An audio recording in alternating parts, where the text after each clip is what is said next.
അങ്ങനെ ബിഗ് ബോസിന്റെ ഏറ്റവും കൃത്യമായിട്ടുള്ള അൺഒഫീഷ്യൽ വോട്ടിംഗ് റിസൾട്ട് കിട്ടിയിട്ടുണ്ട് മക്കളെ. അങ്ങനെ ആര് മുമ്പിൽ ആര് പുറകിൽ, ആരായിരിക്കും ഈ ആഴ്ച പുറത്തു പോവുക, ആര് കുറവിൽ, എല്ലാം നമുക്ക് നോക്കാം.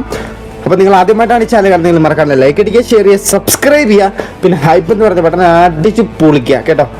അപ്പോൾ ഒന്നാം സ്ഥാനം മറ്റാർക്കും വിട്ടുകൊടുക്കേണ്ട ഒന്നാം സ്ഥാനം കരസ്ഥമാക്കിയിട്ടുള്ളത് അനീഷേട്ടൻ തന്നെയാണ്. അനീഷേട്ടൻ ഇതുവരെ കിട്ടിയിട്ടുള്ള വോട്ട് എന്ന് പറയുന്നത് 9345 വോട്ടുകൾ അനീഷ് ഇതുവരെ നേടിയെടുത്തിട്ടുണ്ട്. എനിക്ക് തോന്നുന്നു കഴിഞ്ഞ ആഴ്ചത്തെക്കാട്ട് ഈ ആഴ്ച നല്ല രീതിയിലുള്ള വോട്ട് മുന്നേറ്റം അനീഷേട്ടന് കാണാൻ സാധിക്കുന്നുണ്ട് കേട്ടോ.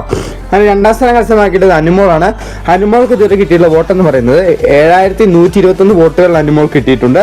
അനുമോൾ ഇച്ചിരി പുറകിലാണെങ്കിലും കുഴപ്പമില്ലാണ്ടൊരു രണ്ടാം സ്ഥാനം തന്നെ അനുമോൾ ഇതുവരെ കരസ്ഥമാക്കിയിട്ടുണ്ട്.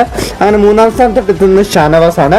ഷാനവാസിനെ കഴിഞ്ഞ ആഴ്ചത്തെ പ്രശ്നം കൊണ്ടൊക്കെ നല്ല നെഗറ്റീവ്സ് പോയെങ്കിലും ഷാനവാസ് നല്ല വോട്ട് മുന്നേറ്റം വലിയ തോതിലൊന്നും കാണാനില്ല. മൂന്നാം സ്ഥാനം തന്നെ കരസ്ഥമാക്കി ഷാനവാസ് നിൽക്കുന്നുണ്ട്. 6510 വോട്ടുകളും നേടിയിട്ടുണ്ട് കേട്ടോ. അങ്ങനെ നാലാം സ്ഥാനം കരസ്ഥമാക്കിയുള്ള അക്ബറാണ്. അക്ബറിന് നല്ല രീതിയിലുള്ള മുന്നേറ്റം കാണാൻ സാധിക്കുന്നുണ്ട് കേട്ടോ. അക്ബറിന് കിട്ടിയുള്ള വോട്ട് എന്ന് പറയുന്നത് 5640 വോട്ടുകൾ അക്ബർ ഇതുവരെ നേടിയെടുത്തിട്ടുണ്ട്. പിന്നെ അഞ്ചാം സ്ഥാനത്തോട്ട് കുതിച്ചല്ല പാഞ്ഞെത്തുന്ന നെവിനെയാണ് കാണാൻ സാധിക്കുന്നത്. നെവിന് നല്ല രീതിയിൽ നെഗറ്റീവ്സ് ഉണ്ടെങ്കിലും നല്ല വോട്ടും കിട്ടുന്നുണ്ട്. 5225 വോട്ടുകൾ നെവിന് ഇതുവരെ നേടിയെടുത്തിട്ടുണ്ട്.